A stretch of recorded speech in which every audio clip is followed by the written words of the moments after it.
So, having feelings does not make you a negative person. It makes you a human. Lloyd Shane. Warm greetings, everyone. I'm Sakshi, and I'm here to talk about mental health and my perspective on it. By the end of this talk, you will learn something new about mental health and how to achieve a better state of mind. So, none of us have been able to understand the mind to its full extent yet. I guess that's why us Homo sapiens are quite unpredictable creatures.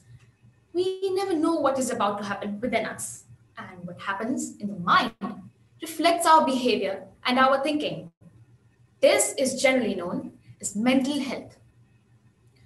When we think of mental health, it brings us to meditation and being stress free, but it's not limited to that.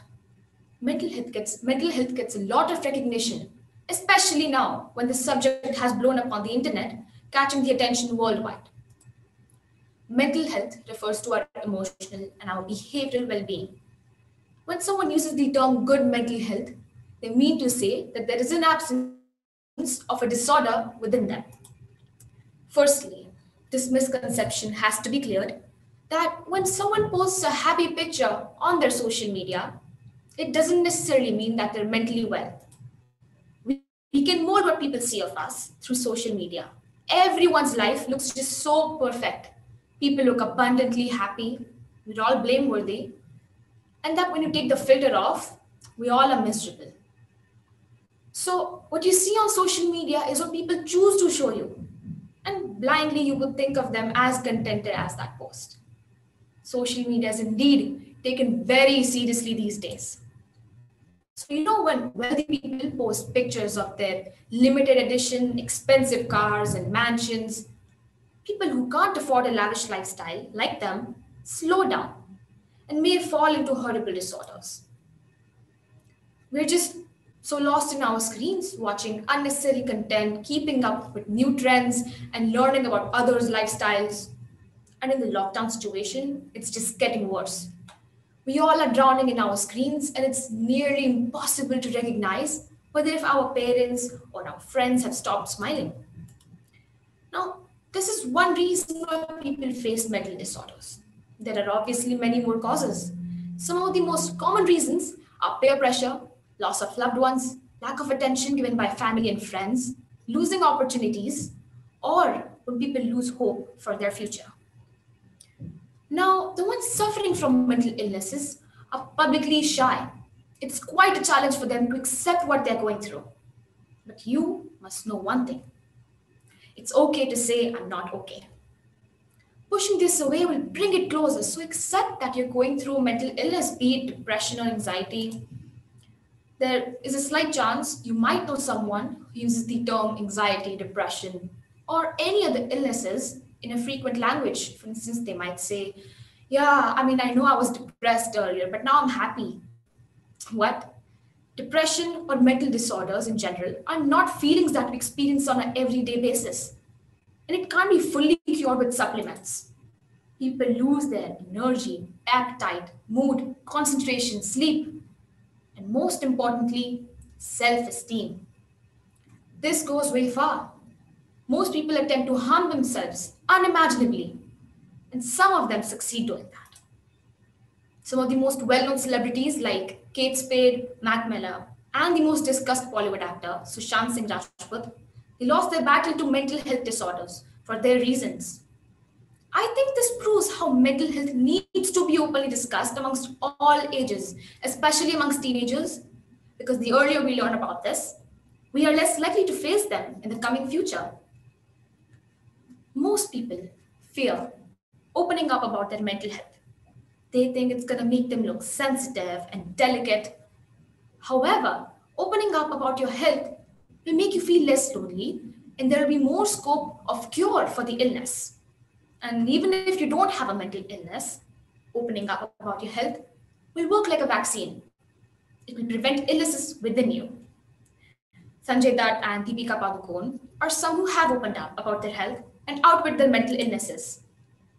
The National Mental Health Survey of India, which was conducted in 2015 and 2016, says that nearly 150 million Indians need mental health care services.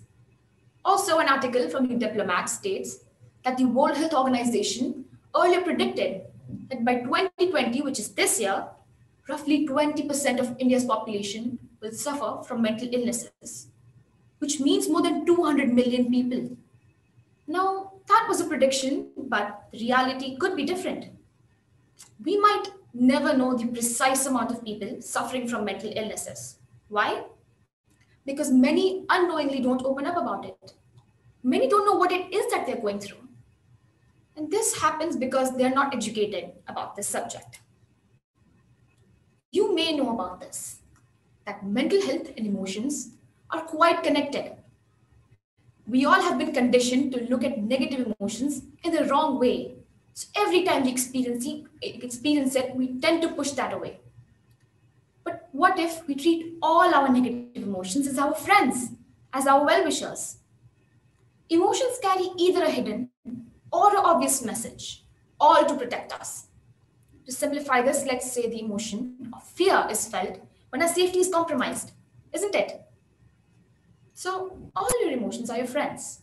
And breaking up or pushing away these feelings is not going to work because they hit us again. So we would keep pushing negative feelings away and they would keep coming back to us. The more we do this, the harder it gets for us. This results in disorders like depression, maybe anxiety, who knows? Most people have a hard time understanding situations and accepting change. You know why this happens? Because their mindset is not coded to be adaptive. The simplest solution to this problem is by applying the inverse model of thinking. This means looking at things from a reverse perspective. We have a habit of understanding everything from a fixed angle. So changing the angle provides a bigger and a more improved mindset which allows us to be flexible and neutral. What would you say if someone you knew is suffering from a mental disorder? Let's say it's depression. Most would unknowingly tell them to get over it, or would tell them it's not depression, it's just mood swings. It's easy to give in to all this, but it's hard to fight. I wouldn't know how depression feels like, but I can tell a person stops feeling when they're depressed. Finally, the question is how to achieve a better mental health. I would like to draw everyone's attention to the fact that if one has good mental health, there will be no illnesses. How can we achieve it? There are 4 simple steps to follow. Step 1 is acceptance. Your body, your choices, and the reality needs to be accepted. Most people claim to be allergic to change, but they never get better. And this world isn't free of negative pushbacks. So learn how to deal and how to embrace these negative pushbacks. Step 2 is physical health. Keep yourself active and eat well. You must take care of your body. Only then your body will take care of you. Now, for the past many months, we have been less physical and more online, right? So I would strongly recommend everyone to take good care of their physical health. Step 3 is surround yourself with reliable people. When I say reliable, I mean people you have faith in and the ones who make you feel best about yourself. Don't have friends for the sake of having friends. Few friends, but real friends is my social motto. So I would suggest you to step away from the people who make you feel doubtful about yourself. Lastly, step 4 is get yourself busy doing things that you like. This will provide you value for yourself. And naturally, you would set goals towards your ambitions. Doing things that you find of no good is not going to get you love and respect. So most people think of others first, but sometimes it's also about you. I dedicate my little contribution to spread awareness about mental health to all teenagers who may or may not be at their best state. Everyone will not understand your feelings, and even so, you can withdraw from wrong people, wrong choices, and wrong mindsets. And don't look for the right side. There is no right side. I'd say create your own side. On a sincere note, I thank my dad who coached me how to manage my mental world and to share the art of mindscaping, which is creating a more spacious and a beautiful mind. This TEDx talk is very special for me personally, and I'm sure you would love to carry the message forward. I would be delighted if you remember, apply, and share these techniques. Why? Because trust me, this has power to uplift all of us, the young minds around us, and of course, the Homo sapien future.